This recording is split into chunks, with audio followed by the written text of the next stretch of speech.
पूर्णमदः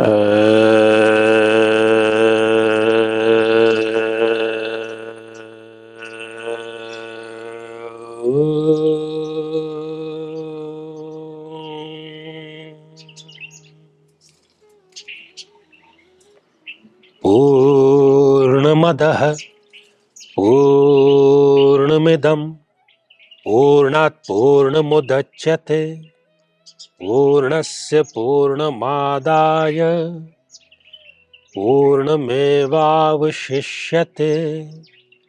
ओम शांति शांति शांति।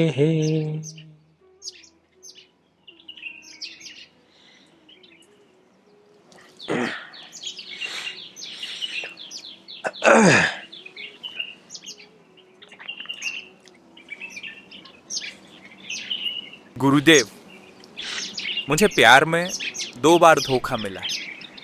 मैंने जिसे दिलो जान से चाहा, उसने किसी और से शादी कर ली।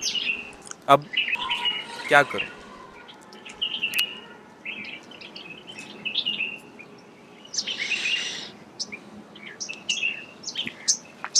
ये तो आपने अच्छा ही किया कि केवल 2 ही बार प्रेम किया। 2 ही बार प्रेम किया तो धोखा भी आपको केवल 2 ही बार मिला। यहां तो बहुत लंबी फहरिस्त है लोगों की। आप पश्चिम में जाइए, यूरोप में, अमेरिका में, पूरे पश्चिमी जगत में, शायद वो तो गिनती भी भूल गए होंगे। और इसमें कोई आश्चर्य नहीं। आपने प्रेम किया किससे था? आपने एक मनुष्य से ही प्रेम किया था ना। एक साधारण मनुष्य से ही आपने प्रेम किया था। और प्रेम की कसौटी क्या थी, क्या होती है आज के युग में या सदियों से? रंग रूप, सुंदरता। कोई किसी बदसूरत से तो प्रेम करता नहीं, मेरे सुनने में कभी ऐसा नहीं आया। किसी बेरोजगार व्यक्ति से कोई प्रेम करता नहीं। प्रेम के हमारे जो मानदंड हैं वो हमने पहले ही तय कर लिए हैं, इसलिए धोखा मिलना सुनिश्चित है। कई लोगों को इसको बुरा लग सकता है, लेकिन इसको हम इस तरीके से समझें। आपने एक साधारण मनुष्य से, एक स्त्री से, एक पुरुष से प्रेम किया। आकर्षण था आपको उसके शरीर में कहीं ना कहीं, उसके पद में कहीं ना कहीं, उसके रुतबे में कहीं ना कहीं। तो ये सब चीजें स्थायी नहीं है। तो प्रेम के मानदंड जब स्थायी नहीं है, तो जब वो रूप नहीं रहेगा, जब वो शरीर नहीं रहेगा, जब वो पैसा नहीं रहेगा, जब वो सम्मान नहीं रहेगा, जब वो आकर्षण समाप्त हो जाएगा, परिस्थितियां बदलेंगी और आप कहेंगे कि मुझे व्यक्ति ने धोखा दे दिया। प्रेम यदि आप किसी मनुष्य से करेंगे और आपके जो मानदंड है उसमें धोखा मिलना सुनिश्चित है। जिस दिन आप प्रेम में पड़ते हैं उस दिन ही आप किसी डायरी में लिखकर रखिए कि मुझे धोखा अवश्य मिलेगा। अब इसके विपक्ष में कई लोग ये कह सकते हैं कि भाई बहुत से ऐसे लोग हैं जिन्होंने 50-50 साल के कपल हैं भारत में, दाम्पत्य जीवन में हैं, बूढ़े हो गए हैं, वयोवृद्ध हैं, एक दूसरे के साथ में रहते हैं। स्वार्थ है उसके पीछे। बुढ़ापे में मेरी सेवा कौन करेगा, ये सबसे बड़ा स्वार्थ है। आपने बुढ़ापा देखा है या आपको पता है कि आप 100 वर्ष जिएंगे, 90 वर्ष जिएंगे? बुढ़ापे की तैयारी आपने जवानी में ही कर ली, जवानी की तैयारी कब करेंगे आप? आपने शरीर से, परिस्थितियों से प्रेम किया था और वो स्थायी नहीं है। ये पुष्प है, गुलाब का पुष्प है, बहुत सुंदर है एकदम। देखिए आप कि चटक रंग है इसका, अपने ये शबाब पर है। इससे अभी जो भी देखता है प्रेम हो जाता है। लेकिन कुछ समय बाद में इसका ये रंग नहीं रहेगा, ये सुगंध नहीं रहेगी, ये सुनिश्चित है। वैसे ही जिसके साथ में आप प्रेम करते हैं या जो आपसे प्रेम करता है, वो परिस्थितियों से प्रेम करता है। प्रेम स्वार्थपूर्ण है, नितांत ही स्वार्थपूर्ण। जब वो परिस्थितियां बदलेंगी, तो हम उसको इश्क कहें, प्यार कहें, मोहब्बत कहें, जब उसमें मस्ती नहीं रह जाएगी, तब आपको अधूरापन महसूस होगा। मनुष्य है ना आप, सबसे बड़ी कमजोरी तो यही है। और प्रेम के समय आप बड़ी होशियारी दिखाते हैं। आपका जो क्रश है, आपको जो पसंद है, उसके साथ आप जीवन बिताना चाहते हैं, लेकिन आप एक बहुत साधारण सी बात नहीं समझते कि जैसा वो अभी है वैसा वो कल नहीं रहेगा। क्या आप इसके लिए तैयार हैं?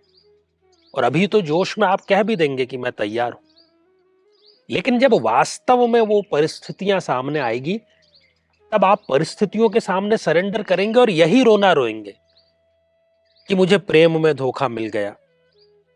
आपने दुनियावी प्रेम किया था, और इसका सुनिश्चित परिणाम है, मैं इन्वर्टेड कॉमा में कहता हूं कि प्रेम का परिणाम धोखा है, अवश्य है, स्वार्थपूर्ण है।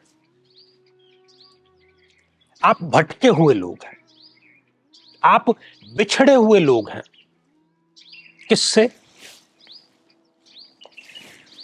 जिससे प्रेम करना चाहिए, ईश तत्व से, उससे आप प्रेम नहीं करते। बुढ़ापे में करेंगे। हमारे मंदिर वृद्ध जनों से भरे पड़े हैं। जब वृद्धावस्था में किसी भी कार्य का नहीं रह जाता व्यक्ति, तब उसको ईश्वर याद आता है, तब उसको गुरु याद आता है, तब उसको पता चलता है कि जीवन उसने भटकाव में ही निकाल दिया। यदि प्रेम करना ही है तो उस व्यक्ति से करो जो आपको कुछ दे सकता है, उस व्यक्ति से नहीं जो कि आपसे ले सकता है। और वो एक ही व्यक्ति है, और वो व्यक्ति है सद्गुरु, एक योग्य गुरु, जो कि आपको दुख के क्षणों में, पीड़ा के क्षणों में संबल बनके आपका सहारा बनेगा। आपसे कुछ लेगा नहीं, वो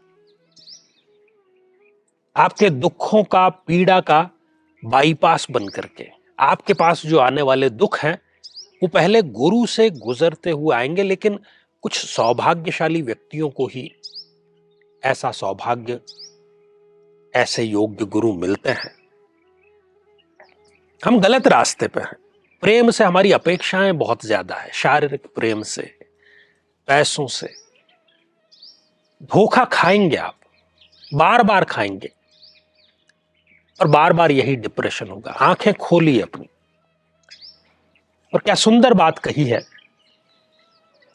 कि हमन है इश्क मस्ताना। मुझे जो इश्क है वो बड़ा मस्ताना है। हमन को होशियारी क्या? मैंने होशियारी दिखा के प्रेम नहीं किया किसी स्वार्थ में। हमन है इश्क मस्ताना, हमन को होशियारी क्या, रहें आजाद या जग से। हमन दुनिया से यारी क्या? दुनिया से कोई यारी नहीं। और जो बिछड़े हैं प्यारे से, भटकते दर बदर फिरते, जब कोई धोखा देता है तो आपको यह लगता है कि इससे प्रेम नहीं किया होता तो सही रहता, उससे किया होता तो सही रहता।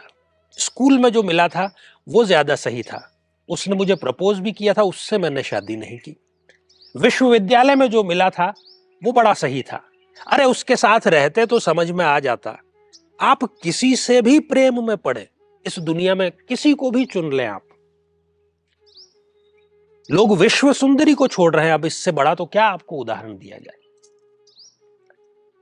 तो हमन है इश्क मस्ताना, हमन को होशियारी क्या, रहें आजाद या जग से, हमन दुनिया से यारी क्या। और जो बिछड़े हैं प्यारे से, भटकते दर बदर फिरते, और हमारा यार है हम में, हमन को इंतजारी क्या। जिसने स्वयं में झांक लिया गुरु तत्व के माध्यम से, दीक्षा के माध्यम से, उसको फिर प्रेम के लिए बाहर निर्भर होने की आवश्यकता ही नहीं रह जाती। बात यहां पर समाप्त हो जाती है।